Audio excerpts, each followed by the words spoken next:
Do you know how soon we're starting? We should start any minute. I assume David is running it. Yes.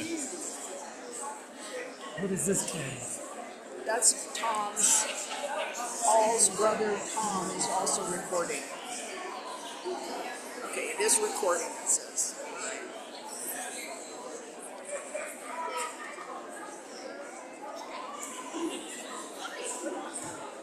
I've been unscrewing it. Okay, that's great. That's fine. Yeah, make everyone dizzy. Okay. All right, good.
It's not crazy, but it's actually pretty amazing. Hi everyone. Thank you so much for being here. Daddy, What do you think I should do? tomorrow, like if I was gonna come over with David, like while you're on your lunch, what is that? 95 over 60 cents. It's a pulse oximeter. For your finger? Yeah, they just used it in the show, and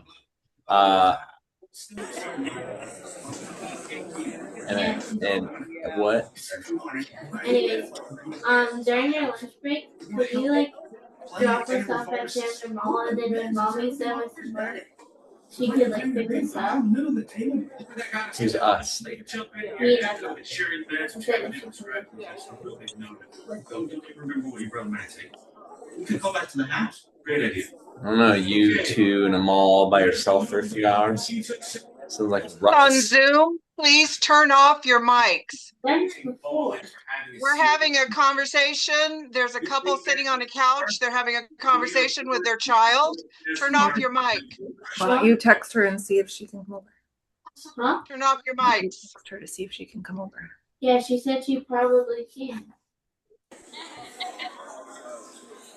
Things like SA that is crazy. Entertainment of the Year, 2025 NAACP Image Award. How are you feeling, B? Feeling great. I feel amazing. Yeah, very first time. I'm going to look more struggling. And I will be on this journey and to be where I am today. And it feels so good. Yes. I don't live my life. an experience. I'm grateful for it all. You're gonna be singing today. Today I want to bang bang by just today. I can't wait.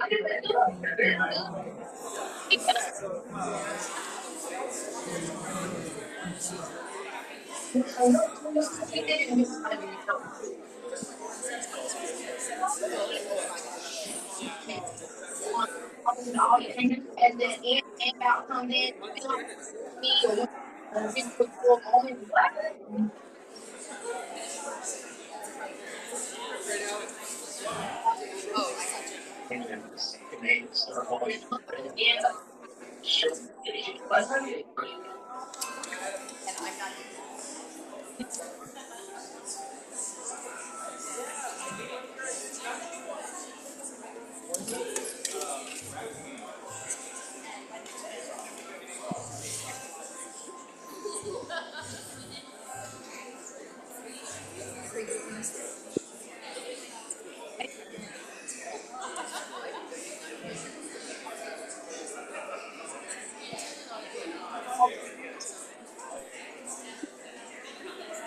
Folks in the Zoom, please check your microphones and mute before the service starts.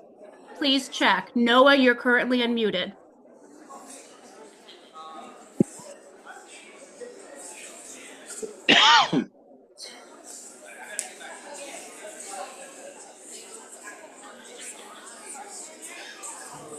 Grub, you're currently unmuted.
Oh, great.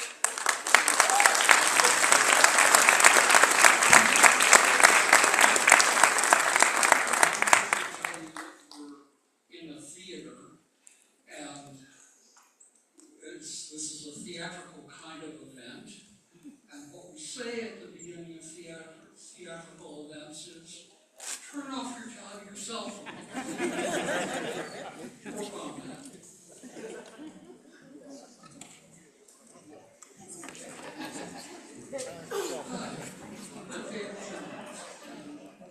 You'll meet these people in a minute. And I'm here to tell you that, from my point of view, Paul Ford's death made no sense. I think probably most of you have a very similar experience to me. When Bill Lang called me the night that he and Christina found Paul gone, I was washing dishes.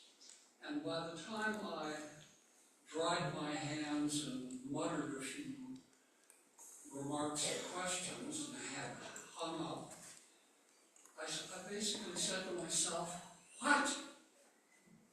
Paul? What? It was WTF is what I should say. Not Paul, it made no sense. He was a man whose health worries were mainly about problems with his backhand. He was due that very night, Paul was, to join a group to take another podcast for his series of fables, which is great love. Not Paul, he didn't deserve to die. He just turned 77, and he was trying like the Dickens to get a theater where he could revive his beloved ooh-wah, that 1896 absurdist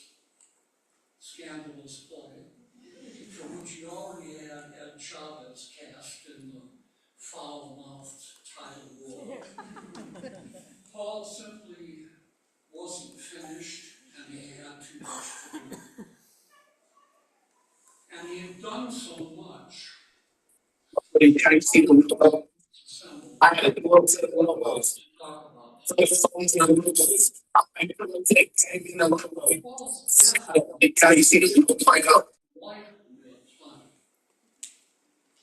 Please put yourself on mute. Of shows of an institution, and a large troop of people who love performance.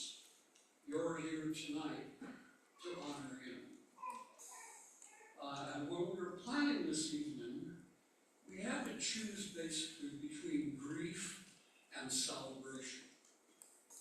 Between opening a mic where dozens of people could share their pain over his absence, could cry about everything he had meant to them, or the alternative was a celebration. Recalling what it was like to work with him, to work under his direction, to work along with him in creating new experiences, new life, stuff that makes us feel and think and join the world. My own experience with Paul started just after he came to town in 1986. He wanted to start a theater, and he wanted to start a theater in the making. He smartly approached Andrew Shea, who was then the artistic director of the New Mexico Repertory Theater, which for 10 years had been the only professional theater in New Mexico. Paul wanted to create an educational wing at the Rep, and Andrew wanted to sponsor one, but he lived in Santa Fe and didn't know what Paul's work was like. So Andy turned to me, who was the literary manager at the Rep and a professor, and I lived in Albuquerque, and he somehow imagined that I knew something about educational theater, which I did not. But he wanted me to check out a class that Paul was teaching and see whether I thought he ought to get involved. I showed up in some linoleum floored room. I don't know if it was a church or a senior center. And as soon as I entered the room, boom, the place exploded with energy. Not because I was there. All the people were moving, sounding. It was a group that was all being released, as you know, from working with Paul. Released from the everyday and released from themselves in important ways. And I knew immediately, as I walked in that door, what Paul's classes would be for years to come here at UNM, at the Rep, and generally speaking, around Albuquerque. So, of course, Andrew supported Paul and eventually gave him a small theater that we'll hear about on Central Avenue. But before Paul and I were done, we had worked together. I ended up directing Paul in 11 productions. 2 Shakespeare's, 2 Beckett's, 2 by David Mamet. And he played big parts. The Marquis de Sade in Peter Weiss's Marat Sade on this stage. A Jack Norman who turned his many sister wives into a softball team in Nancy Gage's play, Kingdom Come. He played Beckett's hand in Endgame, wailing against the darkness. He was the old actor James Tyrone, father in O'Neill's Long Day's Journey into Night. And the broken down salesman Shelley Levine in Mamet's Glengarry Glen Ross. And Scrooge. And oh yeah,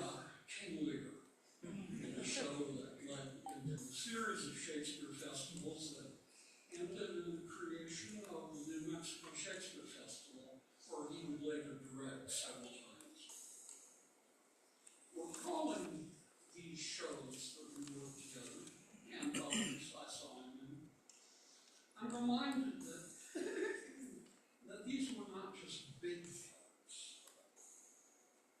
They were intensely vocal parts with soliloquies and long speeches that were intensely vocal. But Paul, unlike many other actors who take long speeches and turn them into arias, use them for plumby vocal displays, Paul didn't do that. He wasn't a crooner. He made the most he made the most of the parts. He didn't make a meal of soliloquies and arias. He used speechifying in his characters to intensify focus, not music. And it was what made his acting so memorable. Speech has power. One other point about these productions was how Paul loved to act with his students, his former students. Squads of them in the UNM production of the Assad on this very stage. Joe Paracchio as Clove to Paul's Ham in Endgame. John LaFree as the young actor John to Paul's veteran actor Robert in A Life in the Theater. And especially sharing the storms with Alan Ware as the memorable fool in King Lear. These reunions gave Paul great joy and gave him a sense of continuity in his work and his career. He never stopped teaching, and we're about to hear much more about that in the hour to come. Now, I want to refer to the slideshow you've just been watching, which charts Paul's life from infancy, some absolutely darling 3- and 5-year-old shots in through family life and theater activity, and they've been provided to us by his younger brother, the youngest of the Ford siblings, Thomas Ford. He's come here from Sacramento to share his memories of Paul, his life with Paul and his family, and give him a welcome to Albuquerque.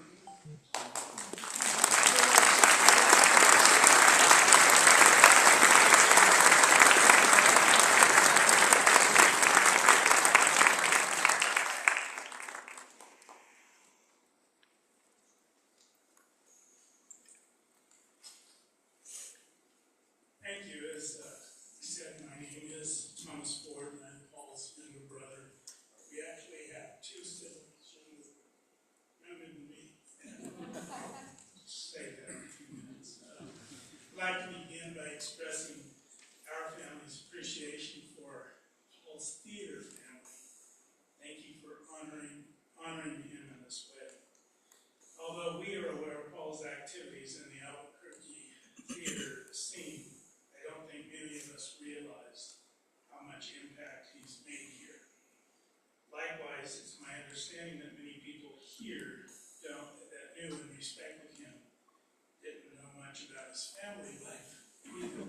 So I'm going to give you a little background. All came from a loving and quite remarkable family. Our mother and father, Thelma and Philip Ford, were married in 1934 and pursued their education at Fresno State College during the Depression. My mother nearly finished her BA with only a semester to go. My father completed his BA and then continued his education, earning a master's degree at Pacific School of Religion in Berkeley, California. He began his ministry while he was still completing his education. Our father was also a poet and a photographer. In 1937, our oldest brother, Charles, was born. Next came Peter in 1941, and then James in 1944. Paul was born in 1949 in Sacramento, California, working for a family in Guadalupe, California, which is just south of Santa Cruz on the shores of the Monterey Bay. I came along nearly 6 years later in 1954, creating the largest gap between the Ford siblings. Before leaving Watsonville for a move to Porterville, California, our twin sisters, Martha and Linda, were born. So there were 7 siblings with a 21-year gap from the oldest to the youngest. Paul was in the middle, exactly. 7 siblings, 3 older than him, 3 younger. Being spread apart by approximately 4 years didn't foster a lot of closeness with each other's children. And with nearly 6 years between Paul and me, this was even more pronounced. I believe that this is why all of us are so independent and follow different life paths and pursue very different careers. Charles is a psychiatrist, and has been at the University of Birmingham for many, many years. Peter is a chemist. He recently retired as professor at the University of California in Santa Barbara.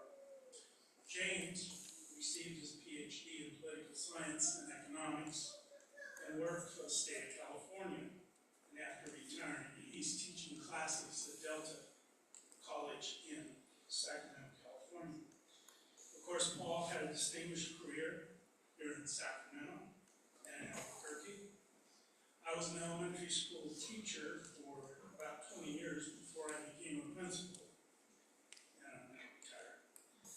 Martha, or Marty as we call her, worked as a civil servant for Social Security before she retired, and Linda, who followed in the footsteps of our father, is now a retired Methodist minister. Marty and Linda are also both published authors. And although different in our career paths, you may see similarity in our lives, in the academic world and in the service to others. Quite a family, I'm very proud of. I would say that the Ford siblings have had a closer relationship as adults than we've had when living at home. We still get together for Thanksgiving and other special events fairly regularly, and keep in contact with one another. Several of us, including Paul, gathered last November for Thanksgiving at our brother Peter's home in Santa Barbara. Debbie, my wife, and I hosted Thanksgiving at our house in Sacramento in 2023, and this was the last time all 7 siblings were together. Paul and I shared a bedroom for about 7 years. I looked up to Paul and I tried to emulate him. Paul wanted to play me, but the differences in our ages made that difficult. If we played anything rough, I always ended up hurting. I have many fond memories of our experiences, though, and especially during the time we lived in Porterville and on family vacations.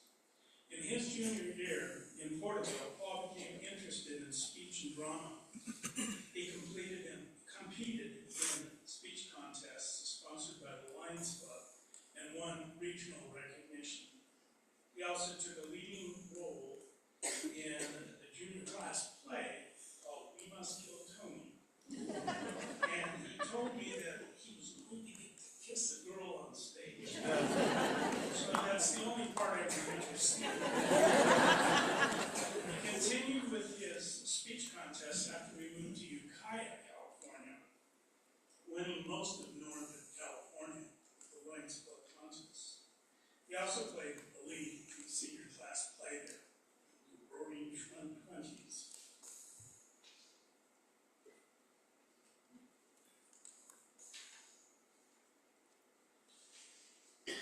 It was in his senior year in high school in Ukiah, California, that we began to develop more of a relationship.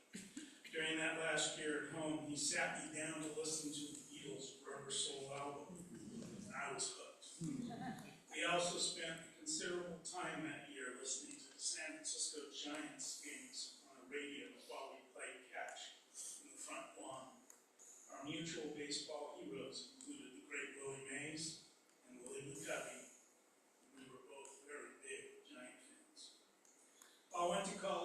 UC Davis in 1966, and when he came home for Christmas in 1967, he gave me his guitar. He showed me a few chords and the progression for If I Had a Hammer. Although Paul didn't continue with the guitar, it's made a tremendous impact on my life, both professionally and personally. While I was in high school, I took at least 3 trips to Davis, and he did his best to corrupt his little brother. I'd like to share one special memory that helped foster our relationship, and for which I will always appreciate Paul. I feel this was really the beginning of our adult relationship. Paul was living in Sacramento and still finishing his education. He was married to Annie at the time. They had a daughter named Jenny, or Jennifer. Jenny, as we know her. Jennifer was the pride of his life.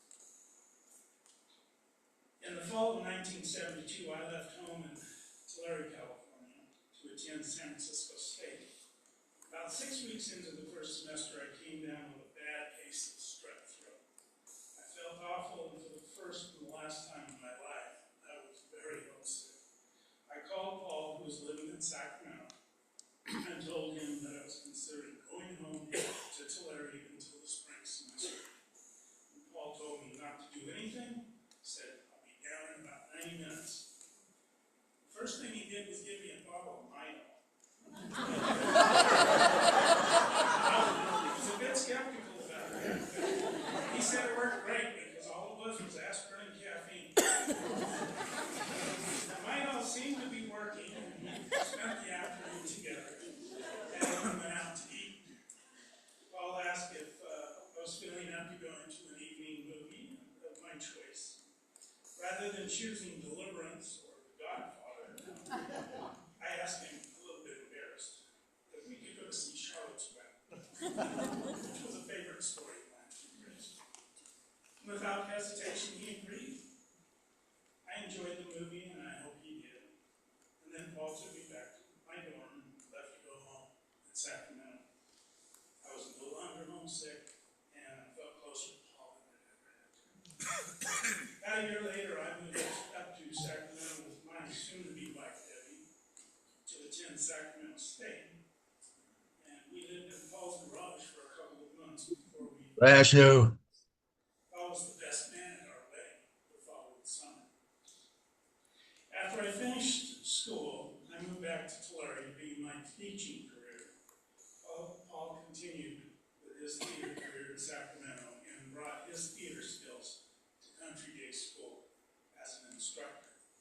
He built an outstanding reputation in the theater community in Sacramento before he moved to Albuquerque. Another fond experience was much later in 2012. Paul and I both flew to Baltimore, and then the two of us drove across the country on a very large U-Haul truck to move my sister Marty and her possessions from Baltimore to Monterey. And those 5 days were a very special time for each of us. Over the years, Paul and I had many long conversations on the phone. We traded texts frequently about many things. Paul and I would have great conversations centered around our shared experiences and acknowledged that although our memories didn't always match, it was our individual perception. Hey, Ricky, are you there? Hello? Paul and I had 2 common bonds. We both were involved in the arts, and we both worked with children. While his entire life centered on theater, I choose a pragmatic path, being an elementary school teacher, pursuing fine arts mostly outside of my profession. We both have experienced the great satisfaction in watching young people grow and helping them foster excitement in the learning process. In several of our conversations, we talked about the process of art being more important than the product. It is when I'm in the process of creating a painting that I learn and grow. The finished rendering is only the result of that pursuit. Likewise, it is the process of experimenting and creating a character on stage, often with others, that actors grow and learn more about themselves. The final production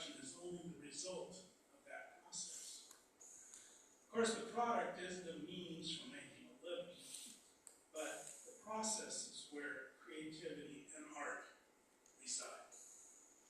It is the process that is of greatest importance. Thank you again for honoring our brother Paul Clifford Ford and being part of his family here in Albuquerque.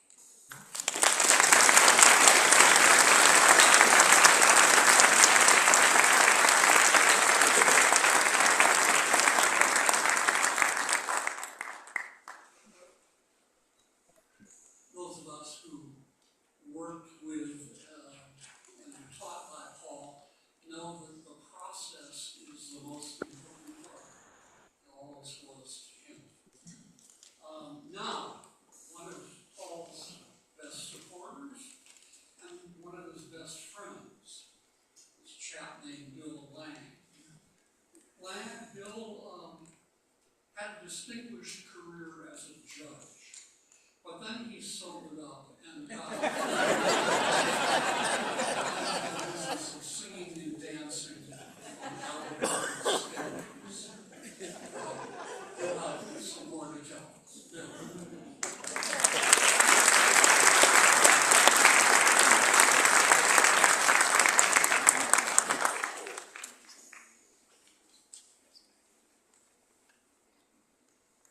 This is the part of the trial which is referred to as rebuttal.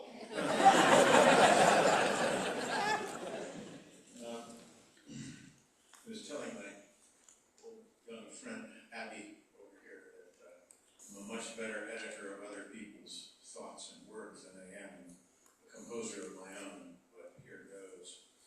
David asked me if I would cover the creation of and the creation of is probably the way to leave it, of theater in the making. David has covered a good bit of the history where Paul worked for the Rep. And after finding my way back to the theater after a tedious, brief hiatus, I was soon introduced to our beloved Paul. Somewhere in 1988, a couple of years after he had landed in Albuquerque as an itinerant artist. I think he was really sure whether he was going to stay, but to our great benefit, he did.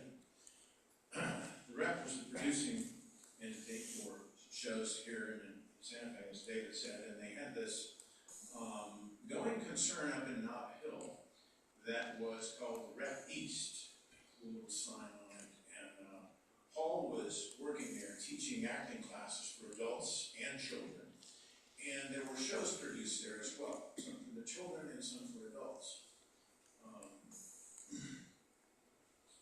Skip all the stuff that David's done.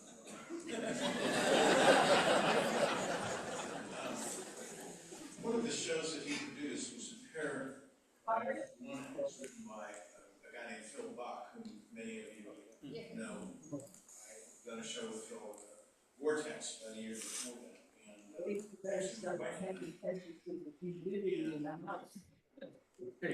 One day I showed up to a rehearsal. I don't know why. It's not like me to be that way, but I was. And I saw Paul on stage. I had met him, we were friendly, but we didn't know each other well. And I see him working with these kids. And like David said, the first thing I saw was this burst of energy. I mean, it was just theater. It was constant. And it was controlled. But it was pretty fun looking.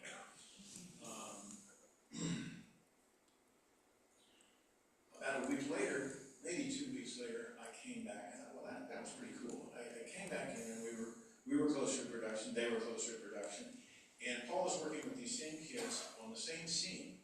And the first thing that struck me was that this young lad of 10 or 12 that he was working with had been barely audible the first time I'd seen him. He was very shy. He rocked back and forth nervously on his feet. He was barely heard in the first row. 2 weeks later, he was Ethel Merman bouncing back the wall, standing up, forthright, looking almost 15 years old. And I thought, God, what happened? Paul is what happened. And thus began the long and dear friendship that Paul and I had, which transformed into something else quietly on the night of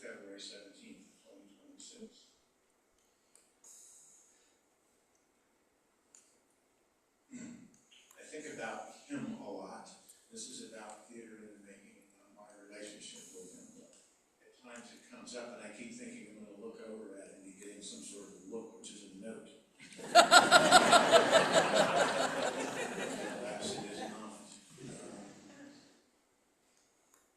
A few months later, the rep decided, for business reasons, that they were no longer able to, or willing to, or desirous of maintaining the Rep East. So they said, we're gonna cut the program, all has been nice, and that's it. So Phil Buck and his wife Barbara called us and said, hey, let's get together. This guy has a really cool thing going. Let's see if we can't save it. So putting my law degree to its highest and best use ever, I incorporated theater in the making, and which Paul came up with. And we went down and negotiated a sublease pretty easily with Andrew Shea and the other folks at the rep, and then subsequently put our own lease with the landlords. And that was the beginning of theater in the making. What'd you say? That name, and he also came up with the name of the sign, Center Stage. I will, but The interesting thing about that particular spot in Nob Hill is that, which theater in the making at Center Stage occupied from late 88, early 89 through 1994, is that it had been a theater back in the earliest days that I can remember, although at least one of us in this crowd who's a little older than I am can remember significantly more of that. It was a porno house. Apparently showing triple features. And after that, it was occupied by Compañía de Teatro de Albuquerque. And it reduced into the name of the theater was Nuestro Teatro. And they got pretty big and did a lot of cool stuff. So they moved in offices in the Chemo. Ironically, one of the guys who started that is my next door neighbor now, so I got this information. And then the Rep East moves in. So Paul continued the acting classes, he continued shows, everything was going great with us. But alas, Nob Hill started to percolate economically. It became really not feasible for the landlord to charge us the very generous low rent that he was, and he had to he gave us adequate warning, but he needed to monetize that to a very good level. And so Paul said, I'm going to do the last show I'm going to do. It's one of my favorite pieces called Under Milkwood. And so you need to be in it. And I said, well, look, we're friends and all, but you don't know if I can do anything. He said, yeah, you'll be all right. That was the last time he had any comment on that. The duration of our relationship. That introduction to Paul's theater and equally as importantly to Dylan Thomas was quite transformative.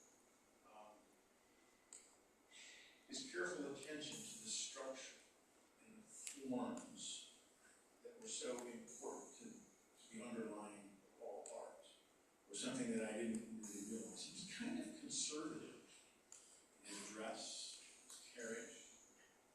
I mean, he's a film man, for God's sake. All the time. Very rarely did he invoke profanity. Paul was a different kind of director. He was a different kind of guy to be around. And at first, I thought, wow, these rehearsals are just not getting underway. What is this stuff? And it was the built-in play that he had in every rehearsal that I ever attended with him through. Ironically, David 11 shows that I was in that he directed. And that was part of the basis, working that structure form that the playwright came up with. All of that, which I'm assuming he got from his clerical familial background, the liturgy. In fact, I'm guessing that we talked about that many times. And that particular theater, as well as the one that occupied my professional life for about 20 years. Paul actually lived at the theater. If you look at that theater space, which after we moved out became O'Neill's Pub, is now Two Fools Tavern, a worthy successor.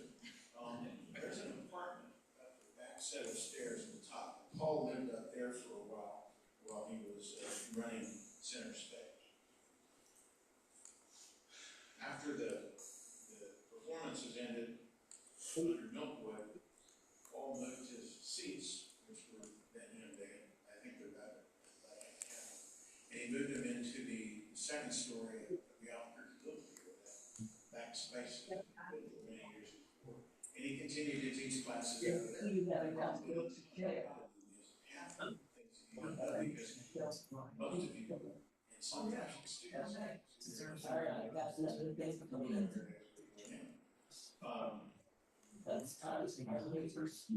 after moving out of there, Paul and I were sitting of all places at the Lobo football game. Paul really likes sports, different college sports. It was a beautiful fall evening in Albuquerque. We were commiserating over the midterm. I also know that our candidates in 1994. And one of the things that happened was the contract on America. And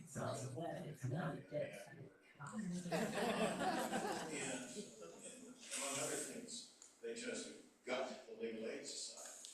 So Paul and I came up with an idea to use theater in the making as a producing entity, and we got the city to give us the chemo, and we did a mostly lawyer production, I think 10 or 12 of us, of all 12 Angry Jurors, to raise money for the Legal Aid Society. And it was very successful. It was also known as One Angry Table. Jeff Benham, this great table, worth half the state, probably more than that. But we had a professional director and a professional stage manager, Claudia, who at that time I think pretty much did all of Paul's shows. She could finish his sentences, and that was a good thing. Sometimes he got a little ahead of himself. After 12 Angry Jurors, about a year and a half later, we decided to go give it another try and came up with an evening of one acts. That was we can make the winter road a little safer. the actors were primarily about half lawyers and half UNM students. Some of them were here tonight. It was great to see you. And it was really an amazing coming together, because out of that sprang something else. A very close friendship with Paul, Charles Fisher, and John Law, and Was that? it was always as we each. And that sprang from that. It's all of these seeds come along and germinated in various places. Paul at their core. It's the great open-armed smile with which he always greeted us. The gentle, soulful way he conversated. I love that word that Floyd Mayweather came up with at the boxing. And Paul taught me that. The absolute gusto with which he approached every project, be it writing, performing, directing. Those are contagious.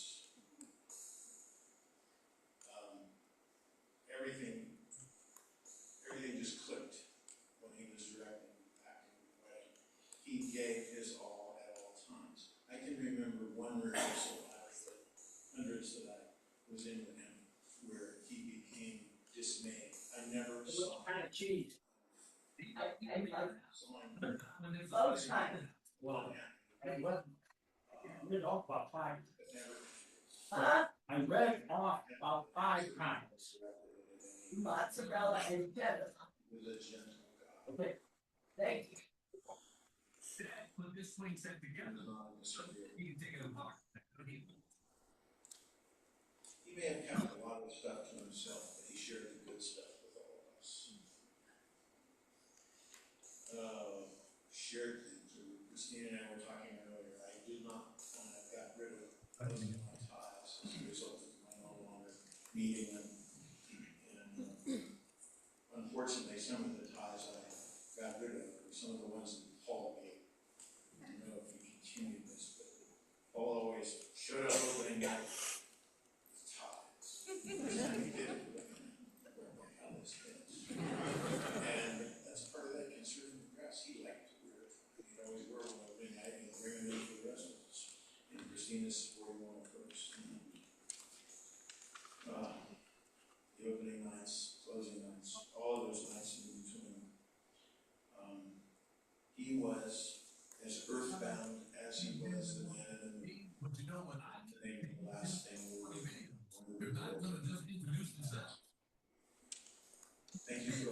to speak anything. All the dear. He made us all, each of us, feel special. He was each of us, our best friend. We his. Oh, for just one more hike to the frontier. Thank you.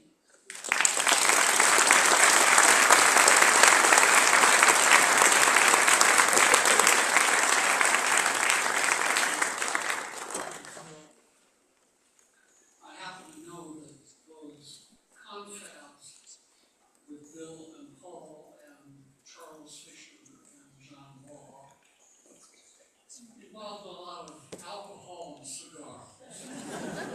Cigars, I always remember. Now, Happy Browdy, who is here from New York, where she has gone on to a real career and the establishment of a small outfit called 600 Highwaymen. She was one of Paul's early students and one of the first people to tell me that she had to speak. Happy?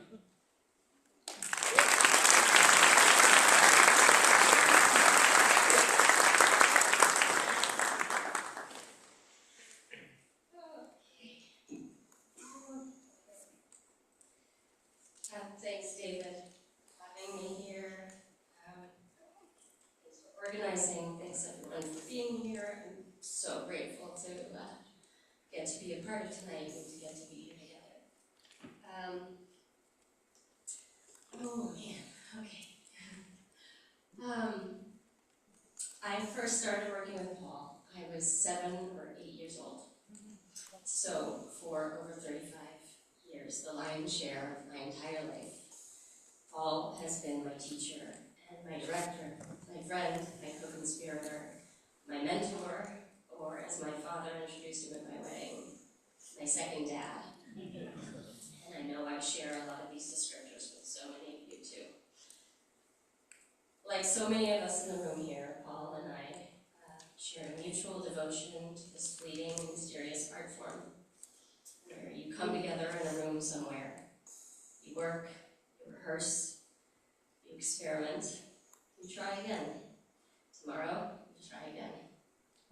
And together you create this heightened version of life.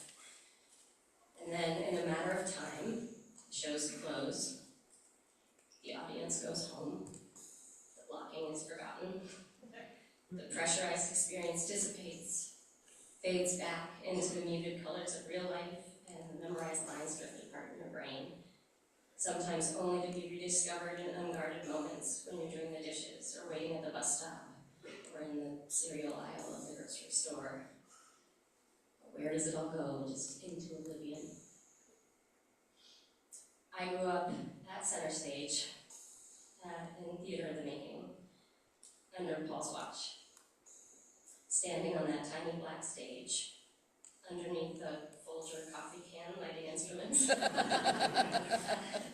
broken turquoise seats, and that small marquee that hung outside, always a couple of bulbs burned out. Paul must have known what he was making for us. It wasn't just a clubhouse or a hideout. It wasn't just a theater. It was a sanctuary. It was a home.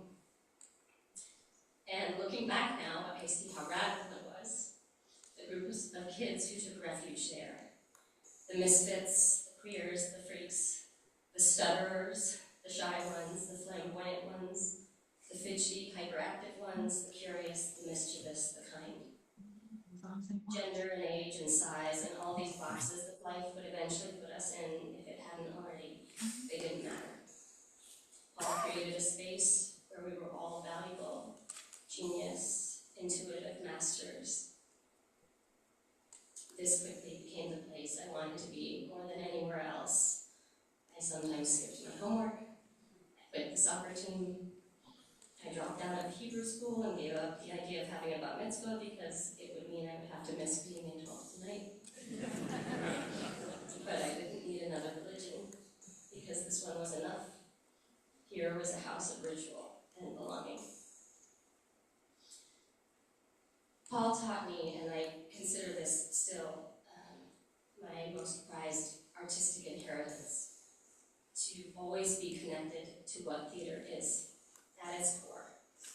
What it means to come together night after night with other people in dark rooms and make something happen. This communal, social, shared experience, alive and fleeting. He broke it down for me once, spelling out the thing I could feel happening, but I didn't know how to put it into words. He said, theater operates in 3 different overlapping circles of community. First, there is the circle of people making the show, the artists, the cast, the crew. Then there is the community of the audience, which operates as its own unique entity. They come in, they sit together, they leave together. But then there is the 3rd circle, which is everyone. All of us together in shared space, in shared time. And Paul taught me, and he did this by example, not by didactic lecturing, that none of these spheres is more important than the other. Theater is an apparatus of interdependence. We are all necessary, and we are all bound together. I left Albuquerque when I was 17, off to study theater in New York. But because of Paul, I was well equipped to sniff out spaces and places and people and collaborators who upheld this equilibrium. Because of how I was raised, or because of how Paul raised me, I could discern which people and places held the right balance of priorities.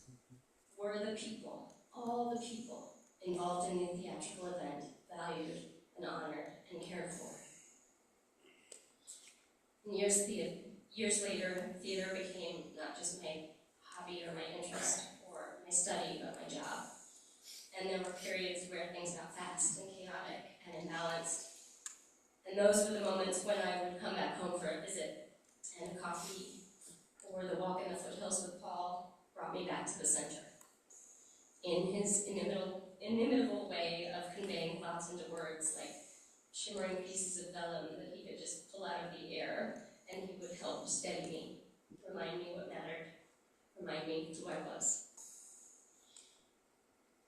And I don't know about you, but one of the most absurd things about Paul's death is that over the past few weeks in processing this loss, the person I keep wanting to talk to most about this is Paul.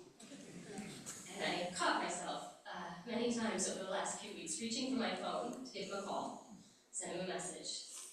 Who else do you want to talk to about death?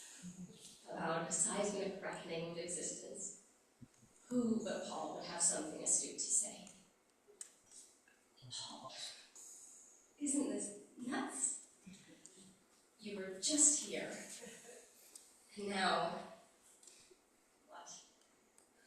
Is it really like Shakespeare said, this last scene of all, mere oblivion? Is that it? Are we doing this right, Paul?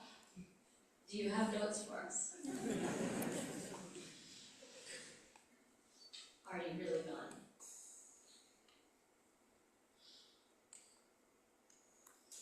Last week, in preparation for coming here, searched through all my old emails and texts from over the years, and though there are occasional long-form emails between us, the majority of the communication is in 1 or 2 sentences. Hi, Paul. I'm in town. Coffee? Beer? Anything. I'll do my schedule. Hi, Paul. I'm here till Friday. Let's see each other. I'll move mountains. Hi, love. I'm here. Name a time. Just name it. And when we would meet, there would be this inevitable flurry of catching up. What are you working on? What are you thinking about? But then, always towards the end of our time together, we would fall into a comfortable silence. And that familiar Cheshire smile spread across his face. And he would lean forward, pat me on the leg, and quietly say, "It's really good to see you." So I'm having to retrain the reflex, because as my plane touched down the other night, I wanted to write, "Hi, Beef. Coming home this week. You free? Coffee? Beer? I'll clear my schedule, Paul. I'll move mountains."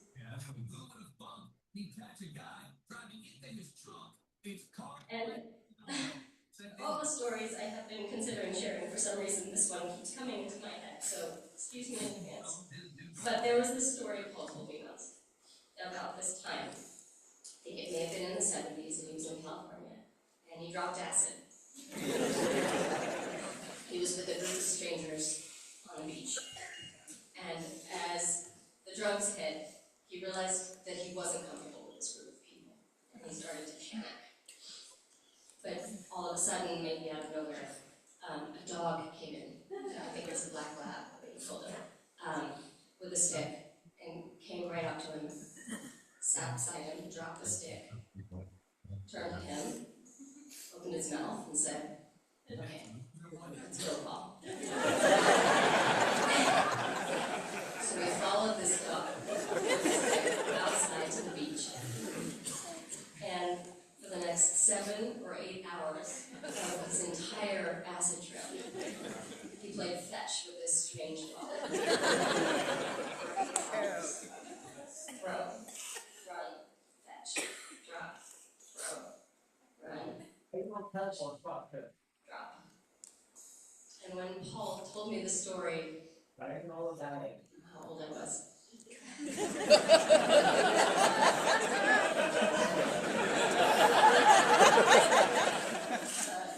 It was sounding like he was describing a kind of heaven. So, Polly, I don't know where you are. I hope you can see us. I hope you can see us like you always did. But the thing I hope the most is that you are standing on a beach somewhere, maybe on acid, tossing a stick for an endlessly devoted and tireless dog.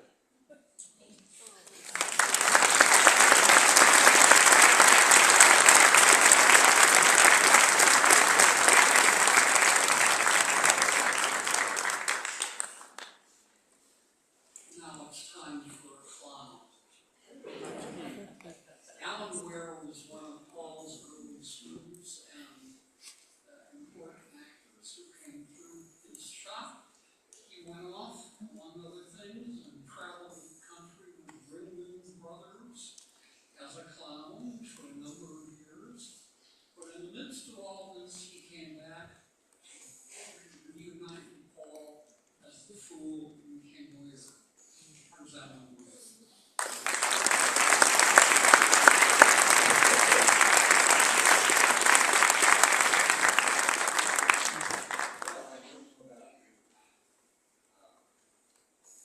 Very honored, extremely grateful, and deeply humbled to be here with you all tonight. Say goodbye to a man with so profound affect each and every one of us. And well, now that Paul is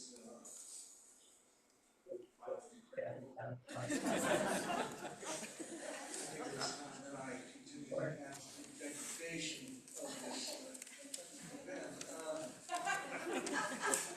I'm not good with words. And it's always, I'm a good idiot. And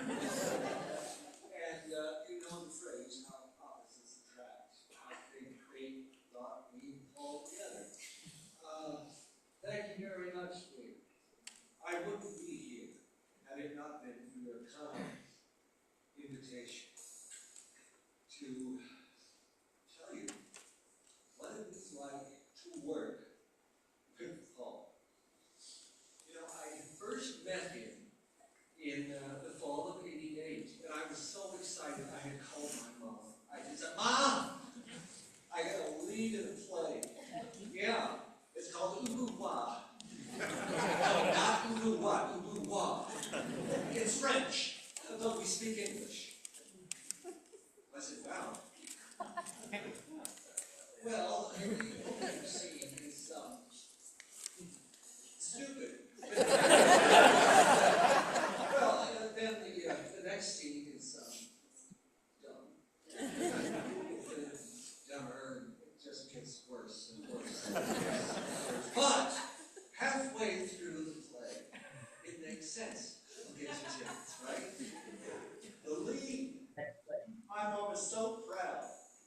come and see her son in high heels, thick-curled wig, bleached-down lips, and about 15 pounds of birdseed tits. I was the female lead.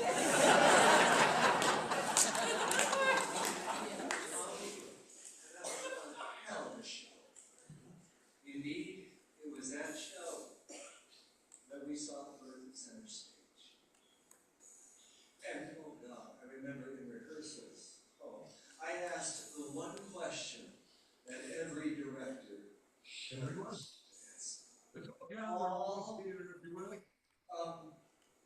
For this scene, what's my character's motivation?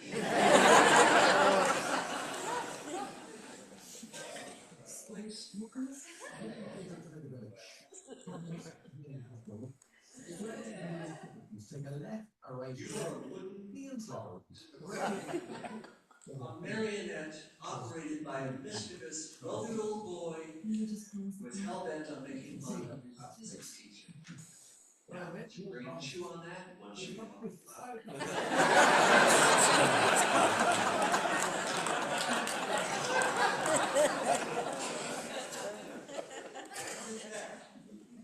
All open at the gate, baby. Of absurd speed. Farce. To sample such delicious, unrelevant balls of Franny. Rosencrantz and Guildenstern. Or waiting for No, I told your parents. Go down, go. God, as Mr. Jones says. That was incredible. Does this involve that woman? You know, when I call myself a professional, we actually did have one more. He introduced me, most importantly, to the satire of the Fireside Theater. So when I call myself a professional idiot, it is no idle boast. Trust me, it is a badge that is hard earned, and I blame it entirely on Paul Ford. So, no. We played together a lot.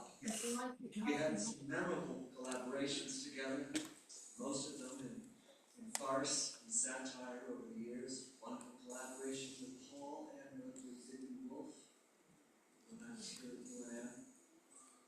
Our two favorite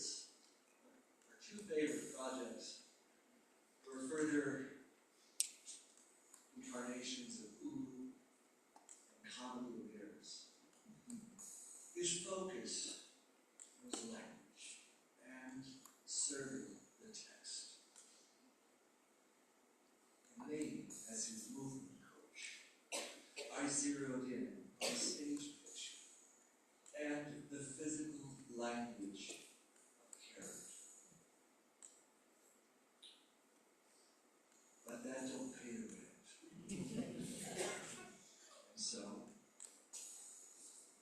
I trained the stage as a circuitry with brothers Spartan and Bailey, the cheapest show. 12 years living on a circus train. 4x6x9. Tiny little room. We did 13 shows a week, 45 cities a year, up to 580 shows a year. And that was easy. That was just the show.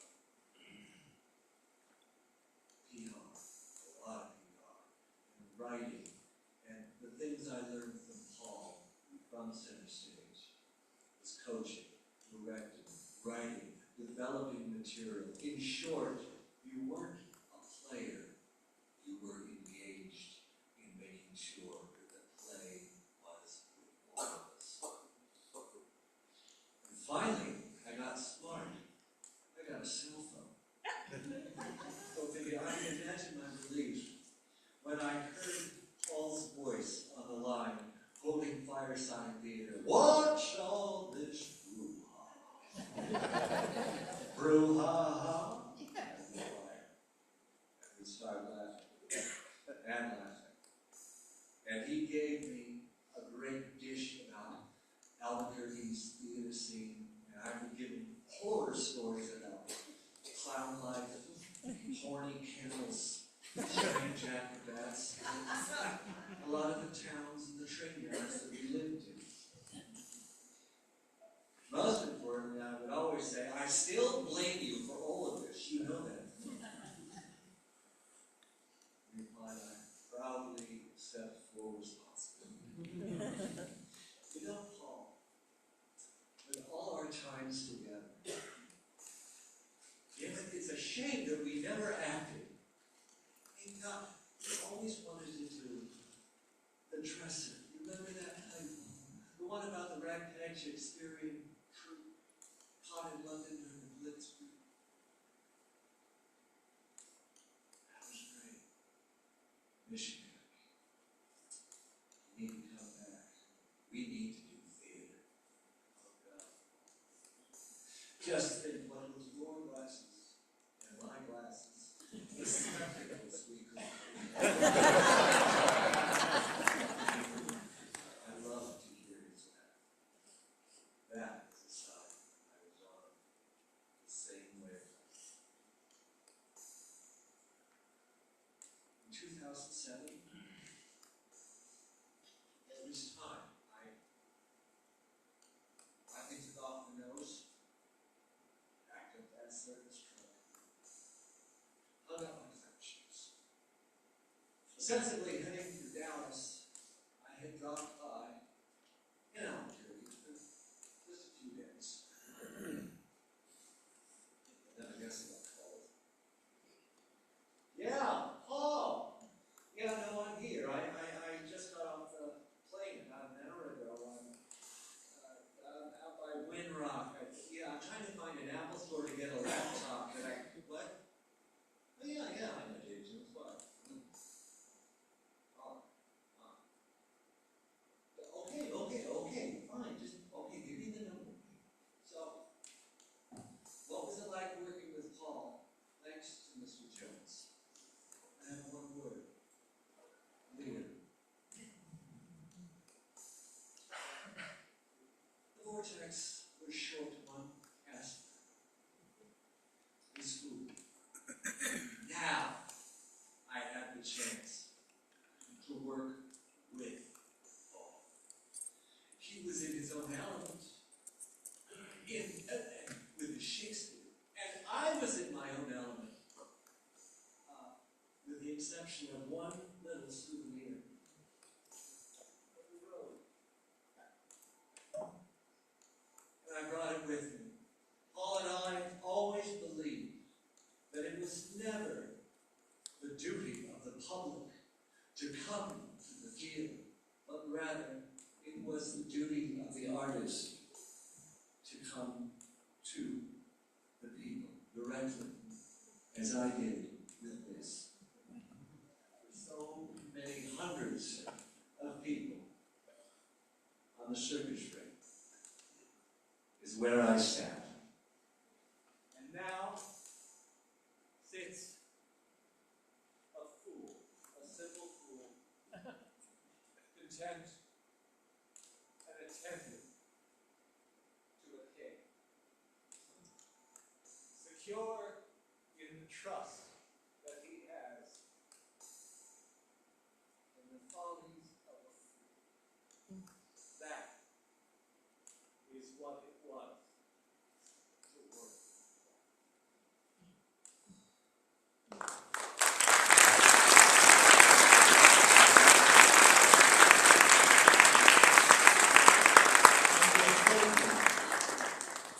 At the end of the season, the final show. When the curtain closes across that circus portal, and the band plays its last ta-da, we never say goodbye in the circus. No. We say, I'll see you down the road. So, Paul, my dear sweet friend, my beloved Nick,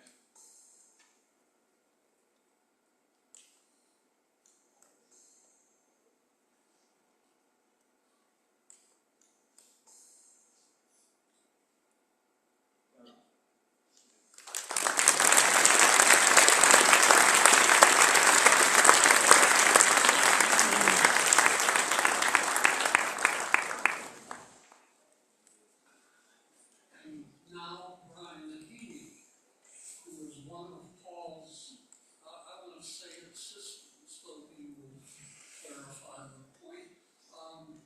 We teach him a lot here in the making, and he was also an actor who worked with him and for him, most recently as Rosencrantz in yet another version of Rosencrantz and Guildenstern are Dead. Here's Brian Haney.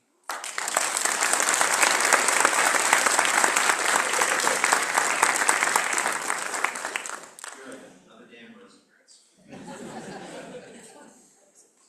It's always another good book coming up, so it's good to have that on your CV. Good evening, everyone. I was so honored to be asked by David to come and talk this evening. Paul was a profound influence on my life, as he was for so many of us. But I thought I could talk a little bit about in what way he was an influence on mine. In 1995, I was 23 years old, and with several friends of mine, I decided to get in a car in Pennsylvania and drive out to New Mexico to live there for some reason. It seemed like a good idea at the time, and I really didn't have a plan beyond that. So I succeeded in getting here, but then there was the question of, now what? So it was a confusing time. One of my friends was a musician and an actor, and that fall he got cast in a production of Mousetrap that was being directed by Paul Ford.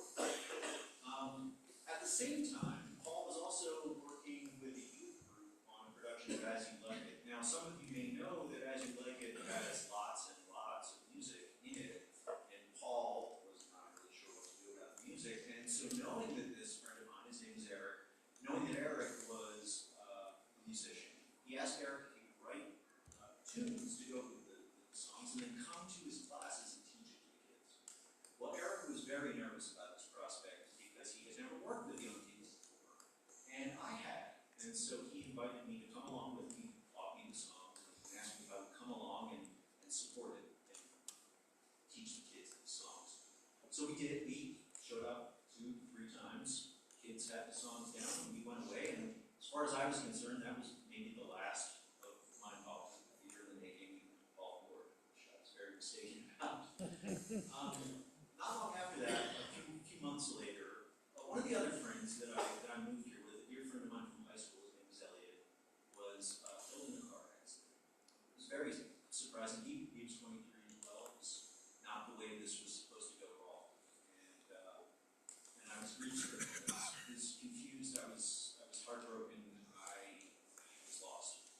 And at that time, I was walking around UNM, and I happened to run into Paul on the street. And he asked me how I was doing, and I told him. I told him about all of it and about just how lost I was feeling. And Paul let me know, As You Like It is about to go into production. Would you like to come and help backstage? And so I did.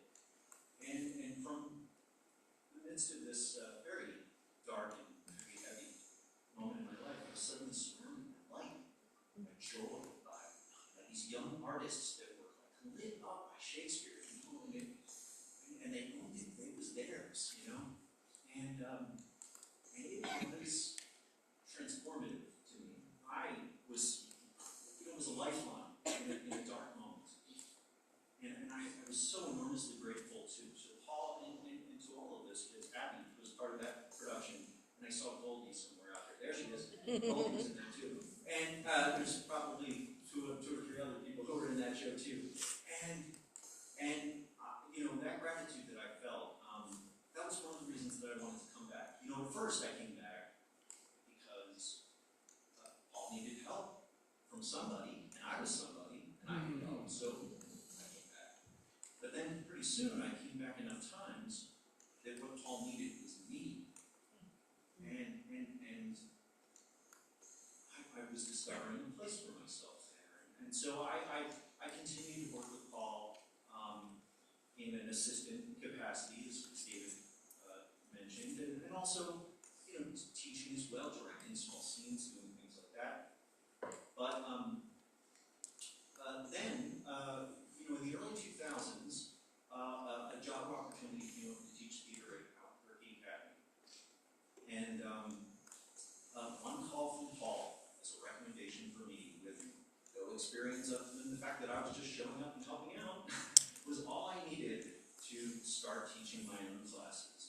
so I started to do that, and was teaching story theater, which was a mode of theater that Paul was very famous for.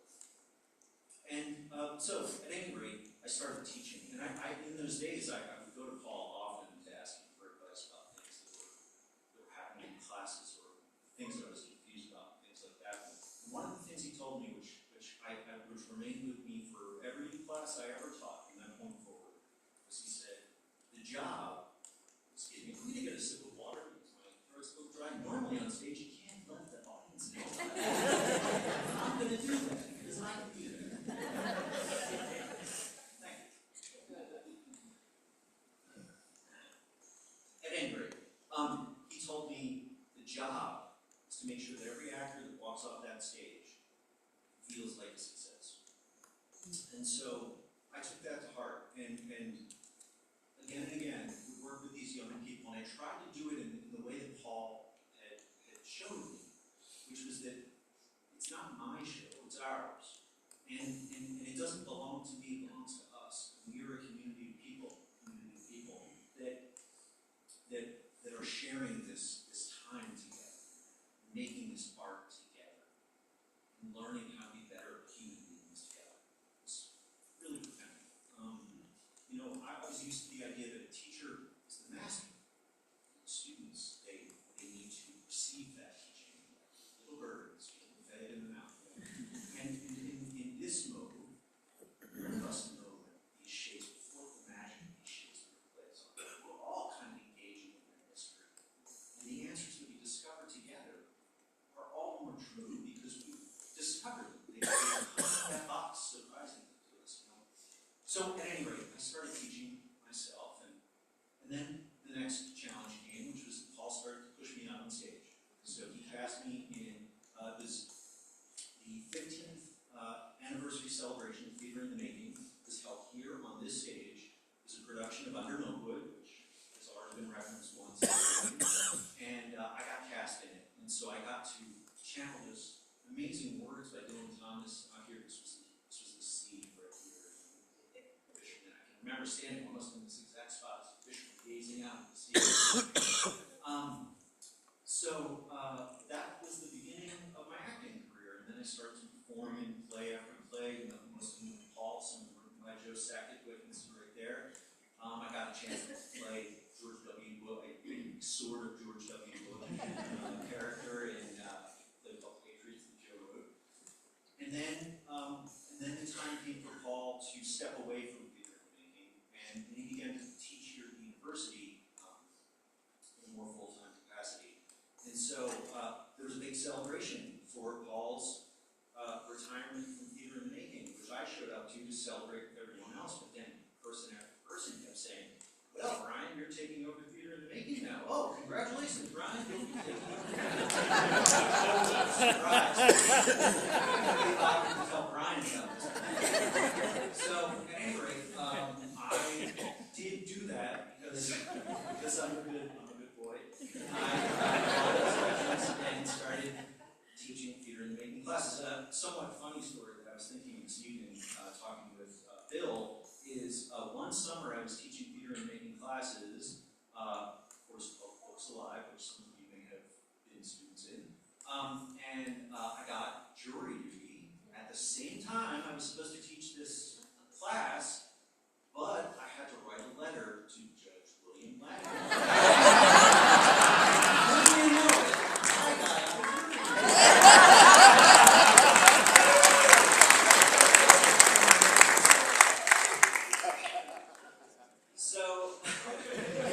So at any rate, I starting to teach for Theater in the Making was a moment when I started to drift away from Paul a bit, because it might surprise you to know that Paul was a somewhat difficult act to follow.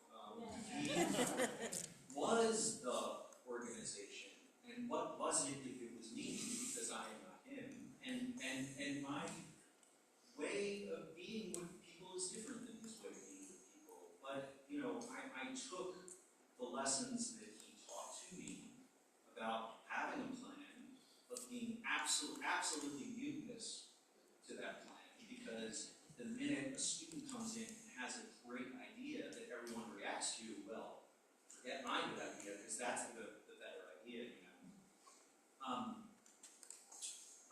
So I didn't work with Paul quite as much, although there were some really important exceptions to that. He directed me in a production of Winter's Tale, where I got to play the clown, which was really exciting for me to get an opportunity I knew Alan from back in the day working with students with comedy of errors, and getting a chance to channel some of those lessons that I learned from Alan was very exciting to me. I also got to perform on stage with Paul, which was a real treat. We were both in David's production of When Harry Glenn Ross, and that was amazing to work with him.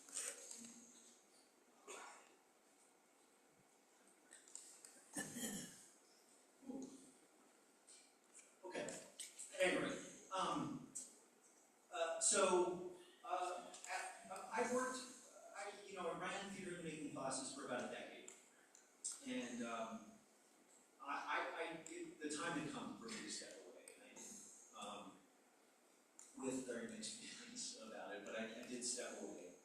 And not too long after that, COVID came, and of course, all theater as we knew it was ended for a time.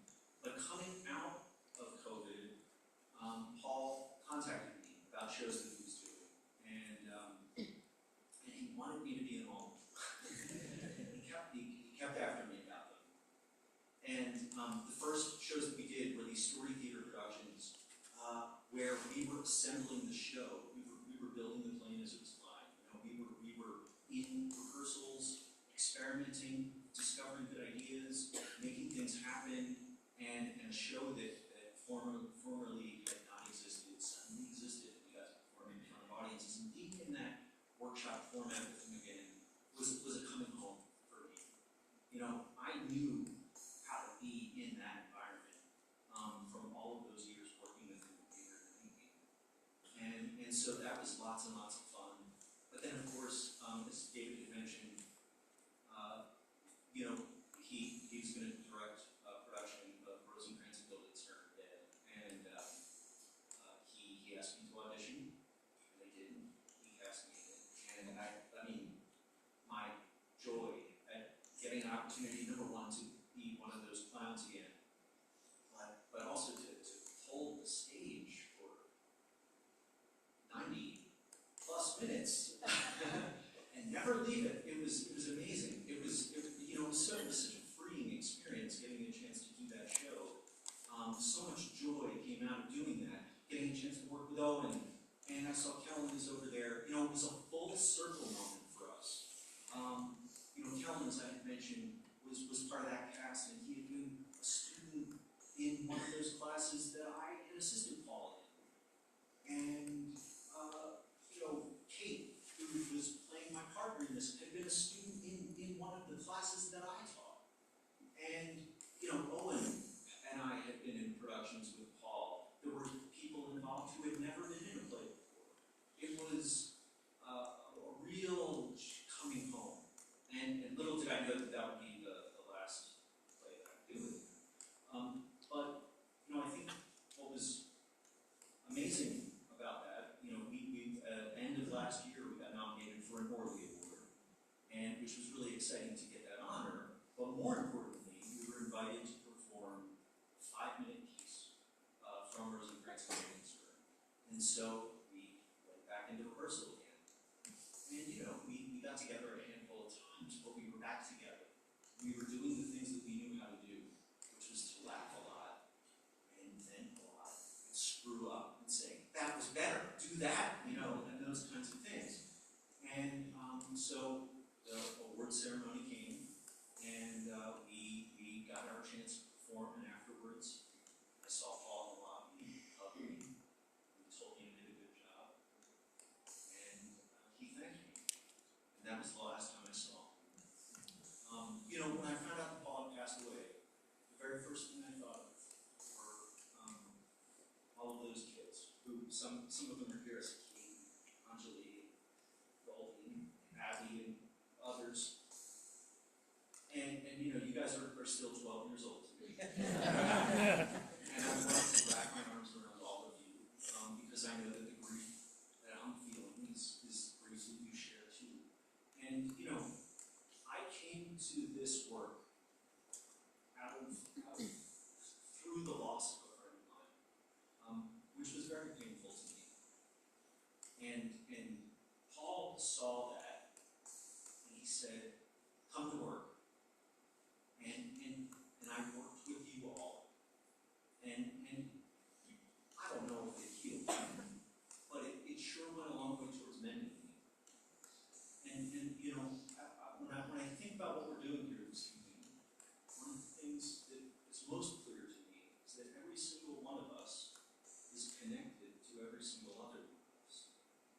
a single person that is alone here today.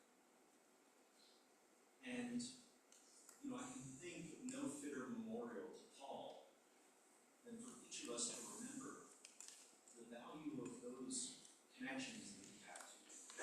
The connections which Paul may very well have fostered between us, and attend to them, to think about each other, to reach out to each other, to mourn together, to laugh together, and maybe even somehow miraculously make art together.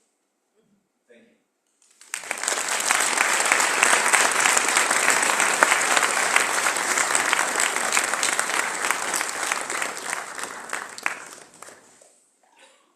When he wasn't inspiring people and changing their lives, Paul was also an athlete. He was a golfer, but his passion was for tennis. And his longtime partner is the actor John Wiley. I was here to not to display his tennis ability, but to speak.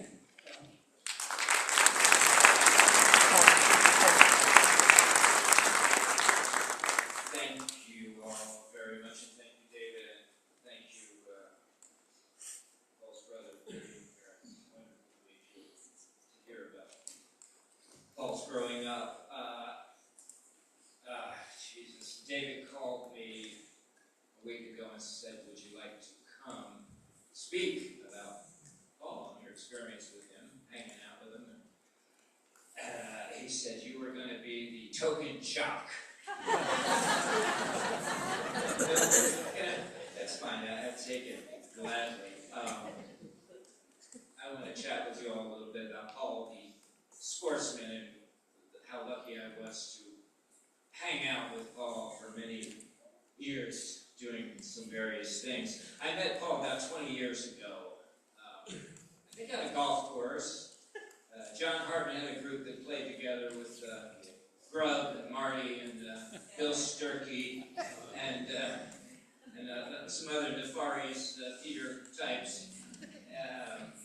And we gathered, and that's where I met Paul, and I was immediately impressed by his, how easy it was to engage with him and talk with Paul. I didn't know him. I sort of knew he was a big shot in town in theater, and I had just come on to theater at that point. And we would talk a lot when we golfed and gossip and BS, and Hartman was a big gossip. I don't know how many. John Hartman was notorious. And immediately there was a show that was going to go up. First months I started hanging out with him, and it was David Jones was going to put up King Lear at the old Vortex over on Buena Vista, and there was a part for a character named Kent under the king. Of course, Paul was going to be King Lear. So I auditioned, and David cast me, and wow, it was a great show. Wonderful show. Bill was in it, Charles, Laurie Stewart, Jeff Anderson, and Owen. Owen was 10 years old at the time. It was a great show and a cast, and we had a wonderful time. And so I hung out with Paul in those early days, golfing a lot. He didn't golf every week with us, but you learn a lot hanging out with people golfing. It's a fun game. You wander around, you hit the little dimple ball, it goes left, it goes right. You chase it, you wander, you chat, you meet at the green, you putt. It's a fun game, and Paul enjoyed it. He liked talking and just wandering over the green grasses. He was fun to golf with, and sometimes he would come up behind me after the first tee, and when we had teed off, and he would say, "John, how you doing?" It was very nice. I appreciated it. He was a sweet guy. He talked to projects he was doing, and he had so much going on. I was fascinated by what Paul was doing, books, and he traveled a lot, and Paul knew a lot about history.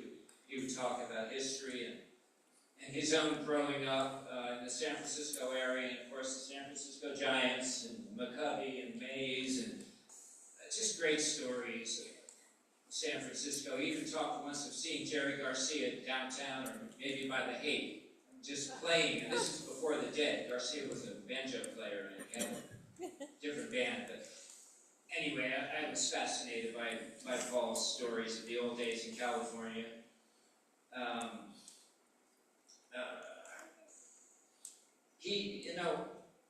He was always such a sweet guy. At the end of the round, Paul was not a great golfer.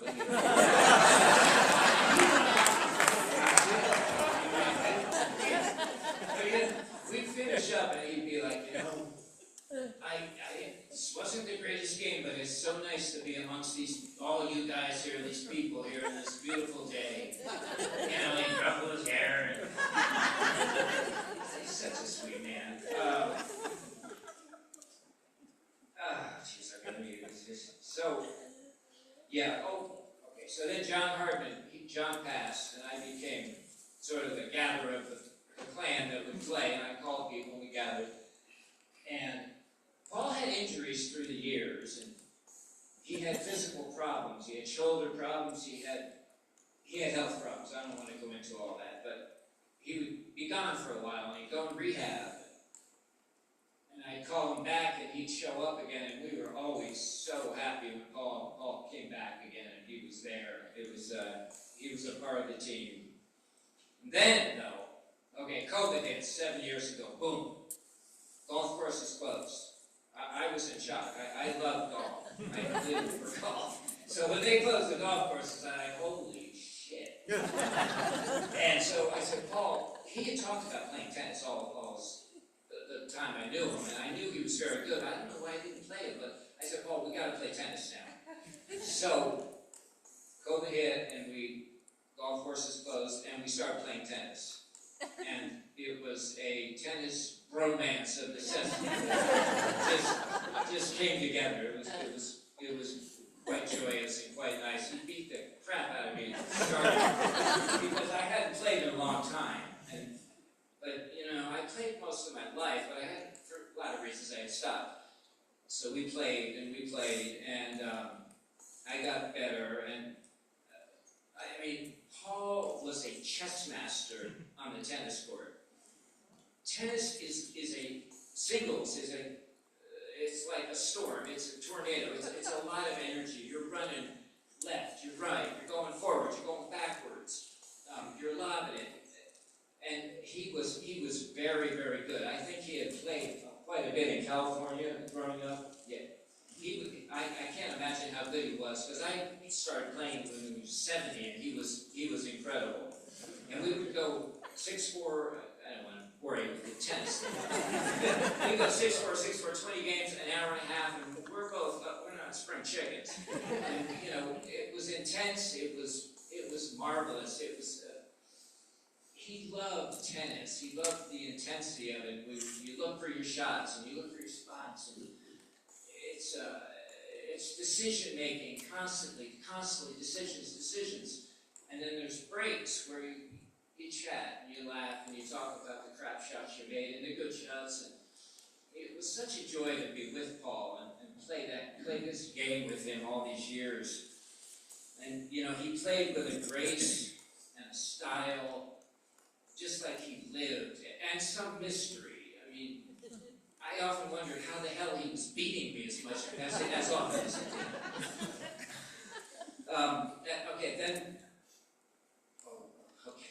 January 5th, about 5 years ago, he shows up with his phone. He says, John, look at this. They're storming the Capitol. And it was that day when they stormed the Capitol. I think it was a Tuesday. And we were both shocked. But we played. Paul would discuss things with me. We would talk about politics. We would talk about tennis pros. We would talk about shows he wanted to do. It was just a wonderful time to spend with Paul. All those hundreds of games we played for 6 or 7 years. And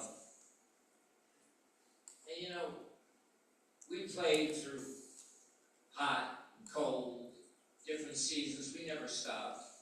Some days it was windy, some days it was calm. And we laugh at our errors and our silly shots and our great shots. And, you know, I always felt blessed to be a part of it at the end. And then, you know, we played early last month. Again, a couple of sets, it was wonderful.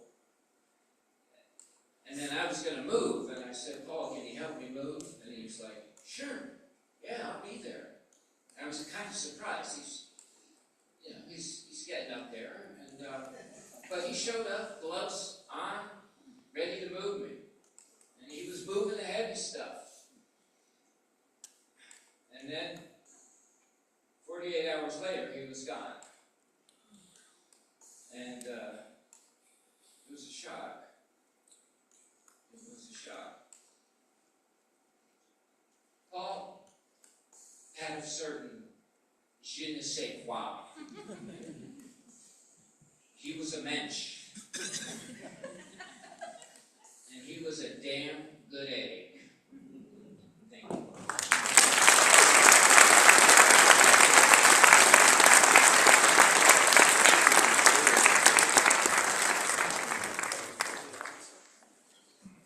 Next, we're going to hear from Richard Kelly.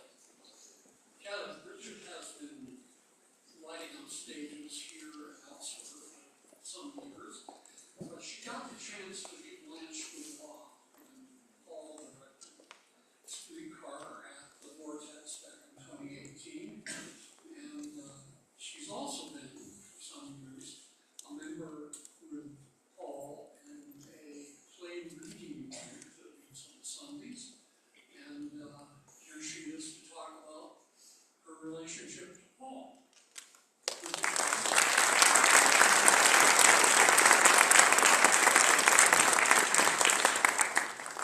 Thank you. Wow. Looking out here, I recognize so many of you. I either know you personally or have seen you on stage. And the incredible lineage that we're celebrating today is very, very moving. And thank you, David, for including me.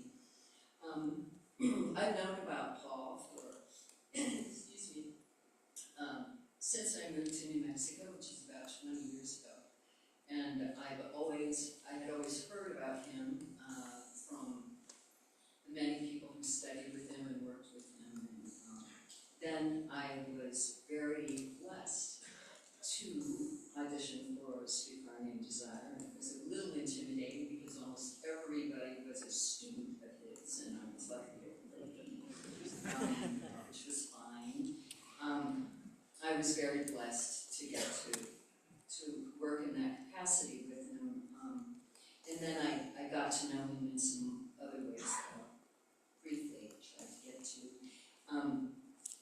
There were two things that I thought of.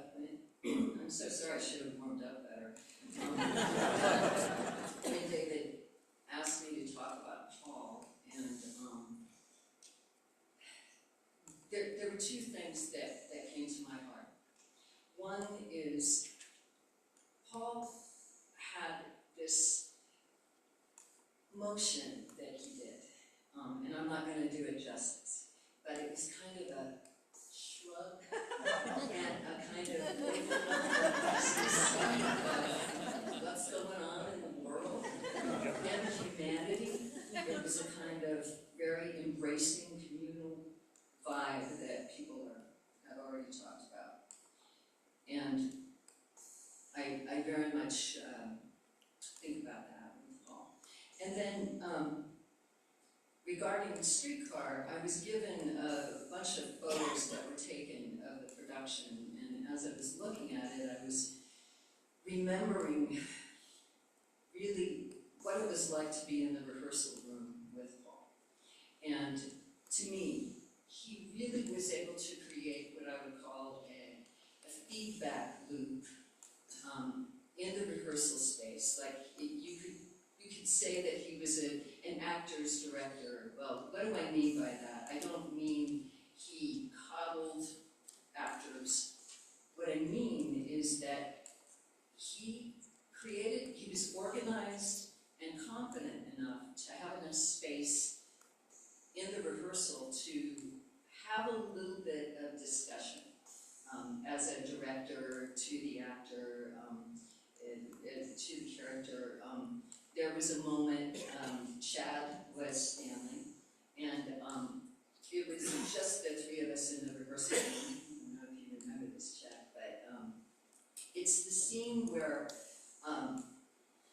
Blanche and Stanley are trying to work it out.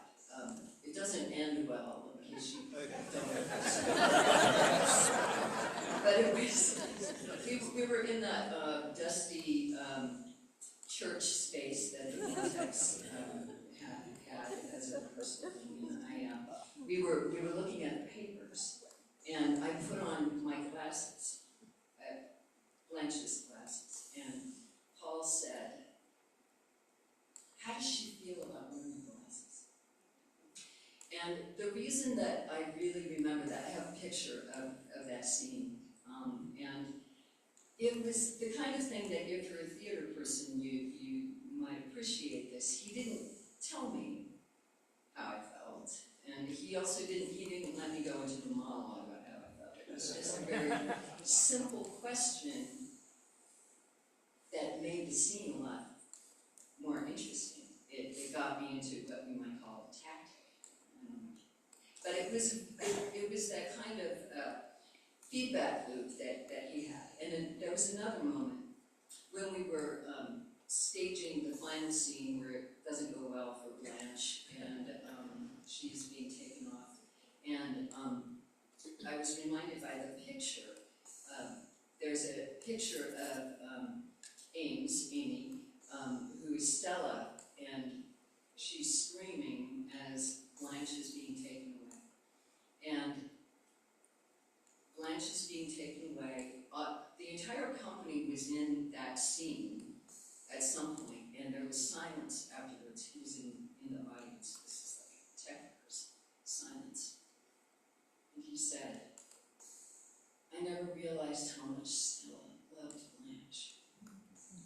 And the reason that was so amazing was because in that silence, we were all kind of waiting for him to say something. And that was really the spirit of him as a director. There was that really beautiful, I'm saying what everyone has already said, but it's a very generous, very humanitarian, in my view, approach to things. And that was really how he was in real life. I also later had the opportunity to be part of this play reading circle, which was marvelous. I often, with my own projects, I reached out to Paul, and he always met me for coffee and really listened to my rambling kind of ideas, and was very compassionate, but also very, very direct. The last time I saw Paul was on New Year's Eve at a very small gathering, and he said to me in his wonderful, elegant, gentle way, "I really admire what you're trying to do, because I'm making some changes." And then I also, a couple of times, got to hang around on the golf course with these guys. Which was really fun, because it was, Paul, that's when the politics came out. And I know that he was also very active in that regard. So, anyway, I'm very grateful to be part of his celebration, and I will miss him terribly. But I know that his beautiful spirit really lives on through all of you. So thank you.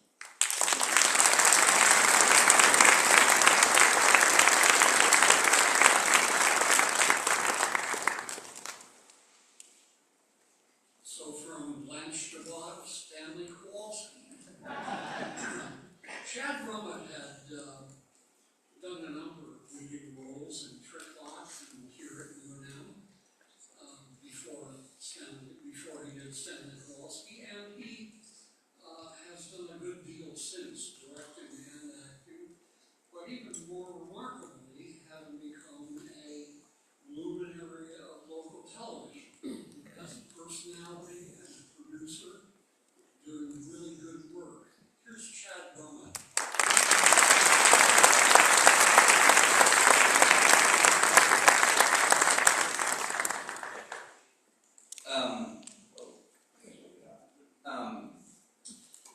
kind of looking out, as everyone has said, that Paul touched all of us in various ways, that we kind of make up a family, so to speak, that we all were sort of brought together by this human being. And this, I imagine, is just a small sliver of the people that Paul affected and inspired and set forward on their careers. So in that regard, he is kind of like the cool uncle. Like he's like the cool Uncle Paul, to all of us. Because he was just cool. He was just a cool dude. The first time that I got to work with Paul was actually sharing the stage with him, thanks to Mr. David Jones directing Hamlet on this stage in Roby. I was relatively new to UNM and was terrified to, like, wait a minute, I'm playing Laertes, he's playing Claudius, that means we have to act together. He's going to think I suck. And I was so nervous the first time that we rehearsed the scene where Laertes, was inspiring with Claudius about, what they're going to do to Hamlet, and gearing up that night. I was like, don't mess up, you're with the great Paul Ford. And he walks in with humility, he walks in with love, he shares this stage, and I just felt completely safe with him as a student, as an actor, tackling one of Shakespeare's best works with, David Jones directing. There's a lot of pressure on that. But Paul made it so simple and so easy, and every night it was a luxury to get up and share the stage with him. Hamlet is actually the only piece of theater that I did with him actor to actor, and we did it twice, here and over at the Vortex in 2006. He's the player king, and we both shared an evening where a drunk guy wandered in. And those of you that worked on the show and remember it, and I was like, man, you gotta improvise an iambic pentameter, this is really tough. And I didn't do a good job of it, but I was so grateful that I had Paul with me, that I had Charles Fisher with me, and that we were just together. The other side of the relationship was as actor-director. Paul directed me in a number of shows. Another Shakespeare piece, Midsummer Night's Dream, at ALT, which is where I met Bill Lang, met the amazing John Bob, Charles Fisher, met the lawyer, the legal guys, that just so happen to be phenomenal actors and were so inspirational. He directed at Triclock. Joe, Carrie, myself, Julie, all of us were his students. We loved him dearly, and we just wanted to grow with him. And you just grow with him by just doing the thing. You just do the play, you do the words, and he understood the importance of language. I would say better than most directors. The only other directors that I would think of, once again, this guy sitting behind me, really good at it, and Peter Kearse, who also became a very dear friend through all of the works that we have done. Directed Fool for Love. And in all of these productions, as Bridget said, he was an actor's director, and I think he was such a good director because he was such a good actor. He understood instinctively what we needed to inform characters. He never forced, as Bridget was saying, he never forced ideas onto us. He led us gently to them. He gave us space to make those characters our own and find new truths in them. Dusting off works that, maybe 50, 100, 400 years old. He always looked for the new truth that we were able to find in it. He gave us that space. I was very grateful for that. I did take some time away from the theater when I switched to broadcast and journalism. But in 2018, I saw that the Vortex was doing a production of Streetcar, and I was like, oh, that's pretty cool. And then I saw who was directing it, and I had to go out and audition. So I kind of broke my fast from theater and got back on the stage with Paul, and it really felt like a homecoming. To get into that space, the dusty church that we worked at, and then moving into the new Vortex, and doing a show and doing a character that is broken as Stanley Kowalski, as all of his faults, all of the things that you could pin on him and say he's such a POS. Paul gave me the space to find his humanity and to understand, even if I can relate to it, I had to understand as an actor where he was coming from to make it real. Paul was so good at that. And in many ways, he brought me back to the theater after my hiatus. I went on and did other shows. turned into a lovely marriage with my beautiful wife Abby from doing theater. And I kind of look at the inciting incident of that as Streetcar and Paul Ford. Once again, just not even knowing it, but he just changes people's lives forever. He just had an knack for doing it. I remember when we wrapped on Streetcar, I thought, we gotta do another show, Paul. We gotta do another show. That never happened. And I regret that. But I do not regret and I do not take for granted any minute that I had with this man. He was a remarkable human being, a great mentor, great teacher, a great co-star, a great director, but most importantly, a great humble friend. And you know, I don't know what else to say other than, bye con Dios, amigo. I will see you on the other side.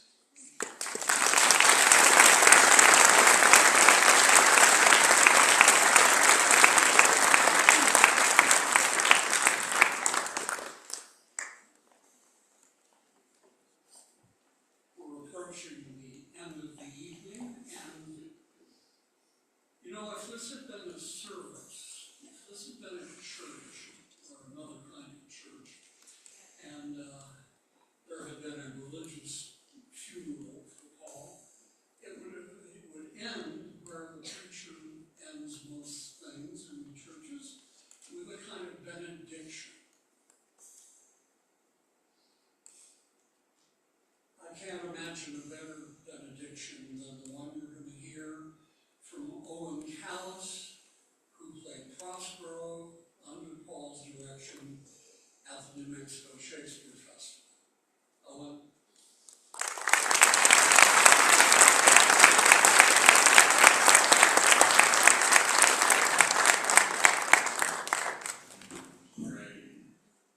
Tough part about going last is everybody's already said everything I wanted to say about Paul, but I'll say a little first. I didn't participate in theater making as a teenager, but in high school, Paul was a mythical figure. This person that so many of my classmates spoke of with mere reverence. So when it came time for me to go to college, there were a few options, and one of the deciding things that made me settle on UNM was that Paul taught here. And I didn't want to miss out on what so many of my friends had already experienced. And anyone who's heard me speak about him has probably heard this, half 100 times. I've often joked that the semester I spent here at UNM, I learned more about acting there than the rest of my career put together. Paul had such an emphasis on finding the humanity of a character, of working as an actor and not being just reciting words and blocking and putting on emotions, but to bring a real being to life there. And in the ensuing years, the shows that we did together, that King Lear that everyone keeps mentioning up here, and the Henry Project and Hamlet, these shows that I've been immensely proud to have been part of. And then comes 2024. And in 2024, I was in a bad place as an actor. The last show I'd been in had sapped a lot of my confidence. Obviously, we're in a post-COVID world at that point with all the baggage that comes with. And I was beginning to doubt my abilities as an actor. I had struck out at a lot of auditions. I was wondering if I still had it, if I even still enjoyed performing. And I saw that Paul was going to be one of the directors for the New Mexico Shakespeare Fest, and one of the shows he was going to put on was The Tempest. And The Tempest is a show that has meant a lot to me since I first read it in elementary school. And I went into that audition with the idea of, like, whatever role he gives me, I'll take. If it's one line and I'm in the background, I don't mind. I just want to get on the stage again. I'm not quite so young as John would have you believe, but I definitely didn't think that at 36 years old I was going to be considered for Prospero. Prospero was played by old people. So, to my shock, I meant so much to me since I was a kid, and to be able to work with Paul again, to spend this time with him, with this character that we adore, to bring that person to life, reminded me of why I do this, reminded me of the joy that acting, that performing can bring, and then to go on to do Rosencrantz and Guildenstern again with just an amazing cast and crew of some of the most talented people I worked with. The last time I saw Paul was at the Orleys at the end of January, and I think we were both a little bit overwhelmed by the whole experience. It was very crowded and very loud, and I don't particularly do well in that sort of situation, so I gravitated to him a lot, and we talked, and our last conversation, I said something to him that I had said a lot of times, which was, Paul, anytime you want to do something together, you just have to call me. And he said, all right, let's get together in a few weeks and talk about it, and we're off into the night, and that was it. That was the last time I spoke to Paul, and I know for the rest of my life, I'm gonna finish a show, I'm gonna walk into the audience, I'm gonna half expect to see him there with that smile, and he's not gonna be there, and that's gonna hurt for the rest of my life. But he's here, and he's here, and I love Paul forever. So for this benediction, Paul would be not the least bit shocked to discover that I'm not off book.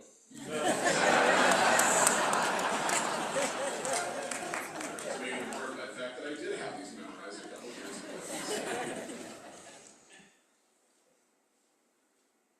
Our revels now are ended. These are actors, as I foretold you, we're all spirits, are vanished into air, into thin air. And like the baseless fabric of this vision, cloud-capped towers, gorgeous palaces, solemn temples, great globe itself, yet all which it shall inherit, shall dissolve. And like this insubstantial pageant faded, leave not a rack behind. We are such stuff as dreams are made of, and our little life is grounded with a sleep. Thank you.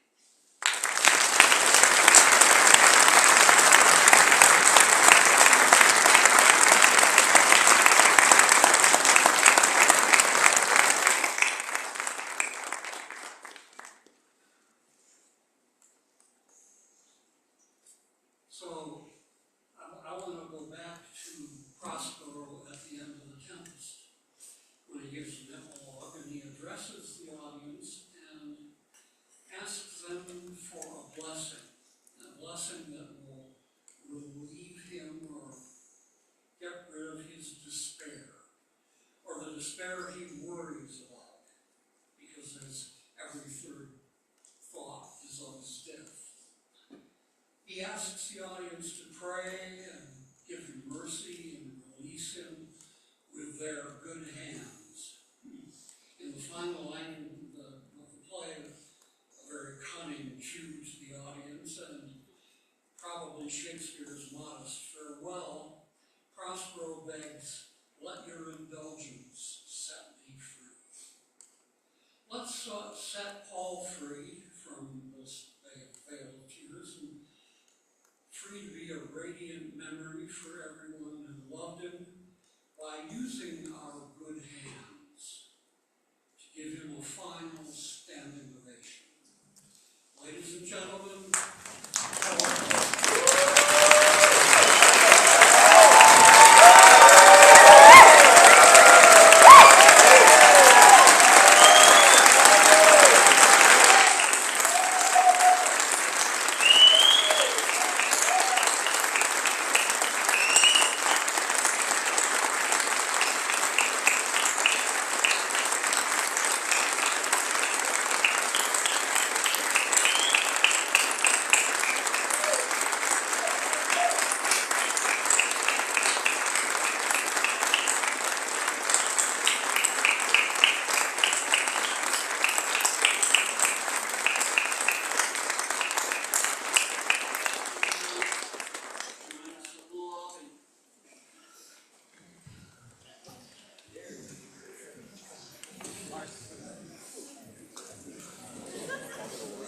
Look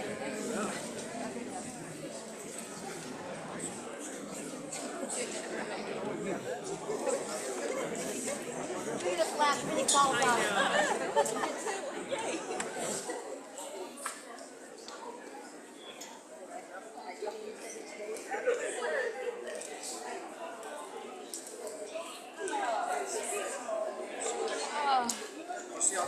Well, you tell me about how you did a great job.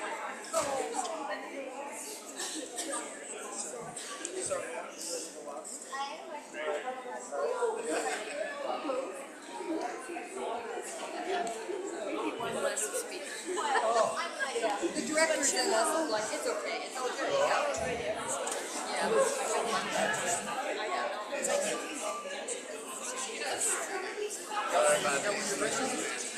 Together, and I guess I don't know, there's a lot or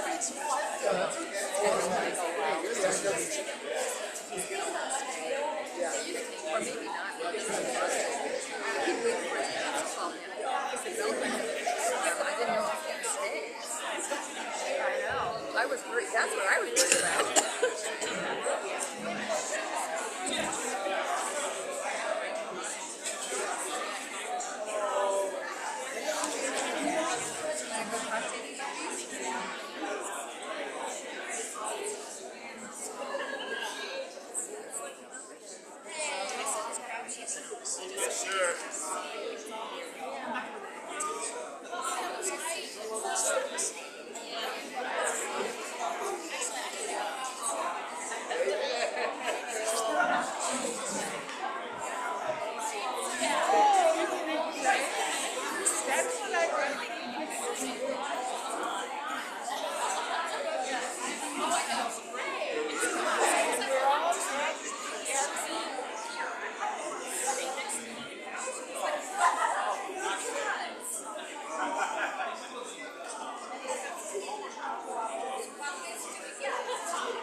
John LaFree, how are you, man?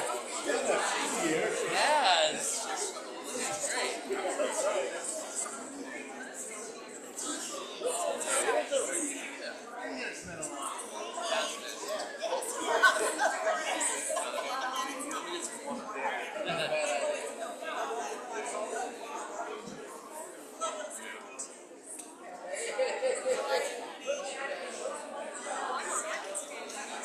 My mother said it was hysterical.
see you on Sundays.